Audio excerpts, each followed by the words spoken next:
Hello everybody, my name is Rachel and welcome to another reading wrap-up. You may have noticed it's been a while since I did a wrap-up or any reviews. That's because I spent most of January focusing on doing my end of the month videos and frankly enjoying reading things without having the pressure of talking about them right away.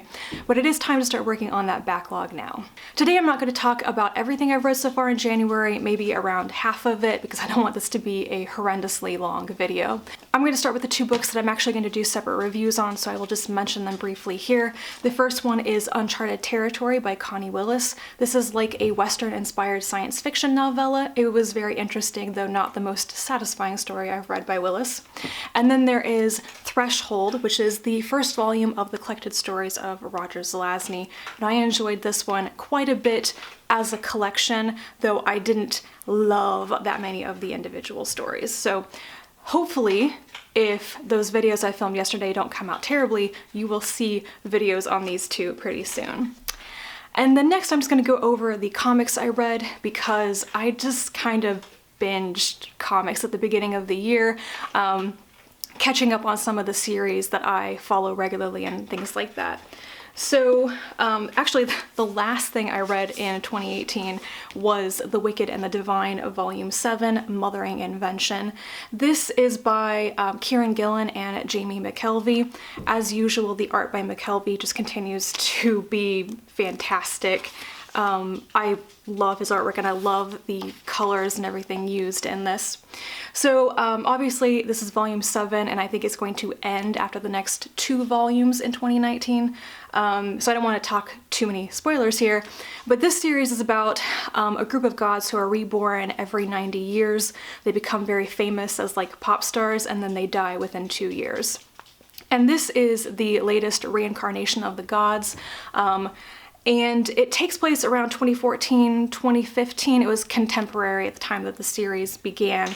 And they have started dying, but some of them have started to realize that something bigger is going on and that they might be able to break the cycle. Or at least that's how I am interpreting it, because it seems that they are caught up in a tens and tens of millennia old game. And it's really not fair. It's very bloody. So yeah, Mothering Invention was another great installment in this series, and I'm really looking forward to the next one, which I think is actually going to be a series of like flashbacks to the previous incarnations of the gods throughout time. And actually, given what we learn in Volume 7, I'm very interested in that. Speaking of series concluding, I finally read Volume 6, The Machine War of Descender. The series is written by Jeff Lemire and the artwork is by Dustin Nguyen.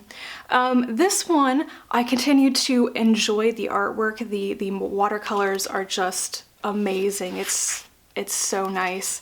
I have to say that as a conclusion to this series, which I've really enjoyed, this didn't super resonate with me, and I'm not sure if I just had forgotten enough that I wasn't following the story threads and the conclusion very well. I read it, I liked it, I just didn't feel that much, and I feel like that's on me rather than on, you know, the storytellers here. It's been a good story, basically about a robot revolution. It reminded me very much of Battlestar Galactica actually when I began reading it, like a baby BSG in some ways. So really enjoy this. It's a great science fiction series. I just guess the ending of it didn't do that much for me at the time that I read it, so worth a reread. Then I read Giant Days of Volume 8. This is written by John Allison and the artwork is by Max Sarin. This comic, as well as Lumberjanes, are the two comic series I follow that I read just for the pleasure and the fun and the escapism because they're wacky, you know? So Giant Days is a contemporary slice of life comic about 3 young women who become fast friends in university, and all the stories are about just the drama of being a young independent adult on your own for the first time in university. Things like trying to find housing to live in and dealing with their courses and boyfriends and girlfriends and all of that. And I think I've said this before, I'll say it again here, I feel like there's something very relatable about the university experience in this series, even though my experience in university was miles away from this. It works. It works so well. Volume 8 is interesting because it finally has our group splitting up a little bit, and I'm wondering what will happen in their final year of university. I've never really thought of this series as having a defined end. It makes sense for it to end when they graduate from university and go their separate ways, but it seems like that might start to happen now. Yeah, I love these characters. I love following them on their daily adventures. They're crazy and I love it. So hopefully we'll get more of this in 2019. I'm all caught up on the series now, so I have to wait for the trade volumes to come out, and I hate waiting because I really enjoy this. The last comic I have to talk about is Fence. I've heard multiple people rave about this recently, but after hearing Claire talk about it in one of her recent wrap-ups, I thought, okay, I will go to the library and see if they have Fence, and I found it on Hoopla. So I read the first volume and I liked it. I will definitely continue with this one. It is contemporary, it's mainstream, and it is about fencing.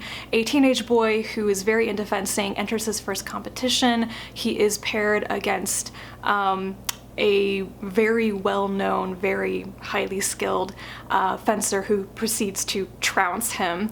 The protagonist is very unhappy about this. He ends up getting a scholarship to a school known for fencing, where he believes he will be the school is in competition with another school where his rival is supposed to be, only when he shows up, his rival is his roommate. So, yeah, I liked it. I don't know anything about fencing. I'm not really into sports or athletics in reality, in real life, or in fiction, but it was enjoyable and I'm curious what will develop in the future, so I will continue with this one. And I think the remaining 3 volumes will be coming out in 2019, and I will get them as they appear on Hoopla, I guess. 3 more to go in this batch of books. The next one is The Lady's Guide to Petticoats and Piracy by Mackenzi Lee.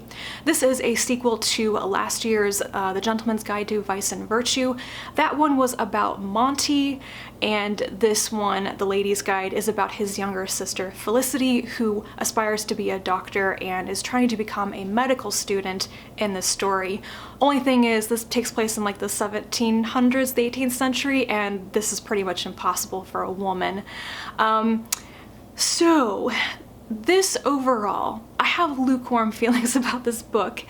I was really looking forward to it because Felicity was such a great secondary character in the previous book. She was very capable and practical and level-headed, whereas Monty was like the opposite, and she just felt like my kind of character. Only thing is that when we finally get her story, she really didn't seem that logical or practical or capable to me. And I think that my major problem with this book is, okay, 2 things actually. 1, I feel secondhand embarrassment very strongly, and there is a lot of that in this book, where Felicity just has some cringeworthy social embarrassment moments, and she basically concocts this plan to meet and be taken on as an assistant to her idol, a man who's kind of unconventional in the world of medicine, whom she thinks is unconventional enough to take a woman as like an apprentice. Only thing is, when she actually ends up meeting him, it's such a contrived and ridiculous situation and really embarrassing, and it does not go the way that she thought it was, though I wasn't surprised that it went badly. But I was just cringing so much during this. And that made it really hard for me to enjoy parts of it, because I was just thinking to myself, this is ridiculous, it won't work, and it's embarrassing. The second thing is that I'm really confused now about what genre this is supposed to be. I thought that these books were essentially historical fiction, especially given the way that Lee talks about the books and their contents and the afterwards and like the real historical context and everything.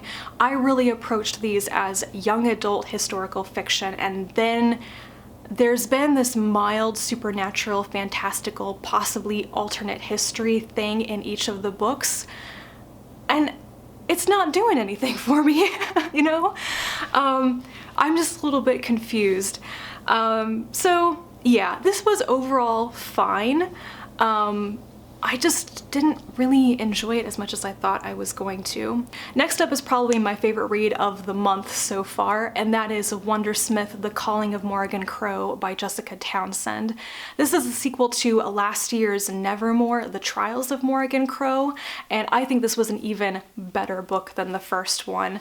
I've heard a lot of comparisons to Harry Potter, especially with the first book, though I think at this point it has diverged enough from anything Harry Potter-esque to not need that comparison anymore, especially because I think the world building has definitely developed to a point where it's very different, but also Morrigan herself as a character and her situation and how the world in general thinks about her is like the complete opposite of Harry Potter.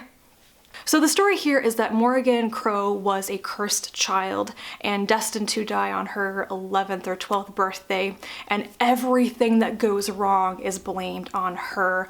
But then on her birthday, she is rescued by this kind of outrageous man named Jupiter North, who takes her to the city of Nevermore, where he attempts to enter her into the trials for the Wondrous Society, because he says she has a knack, a magical ability that makes her a shoo-in for the Wondrous Society. The only thing is, she doesn't know what it is, and he isn't telling her, or anybody else. So then she learns what her knack is. That is the title of the second book. She is a Wundersmith. She has the ability to manipulate like the raw magical wonder in this world. And Wundersmiths are feared and hated because the primary villain in this world is a Wundersmith gone bad named Ezra Squall. So Morrigan has this amazing magical ability, and whenever people learn that she's a Wundersmith, they are extremely nervous around her, or they hate her, or they deeply fear her. She does make it into the Wondrous Society, obviously, but it doesn't become easier then. And so the second book, Wundersmith, is about her trying to start her schooling at the Wondrous Society's school. The 9 students who make it into the society that year all form a unit, and they have to rely on each other.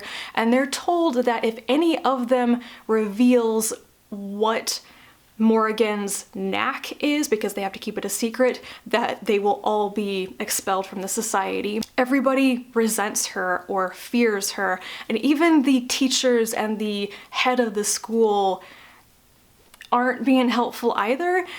She's forbidden from taking any classes except for a single one where she's the only student, and it's a course on how terrible Wundersmiths have been and how terrible she will probably end up.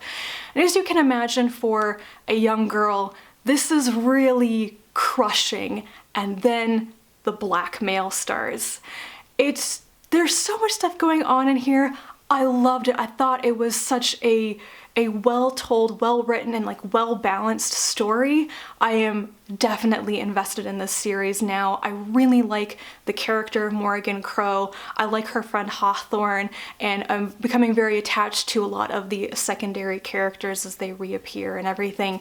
It's really good. If you were looking for like a middle grade fantasy series to get into, I would highly recommend this. It's the one that's really jumped out at me over the past couple of years.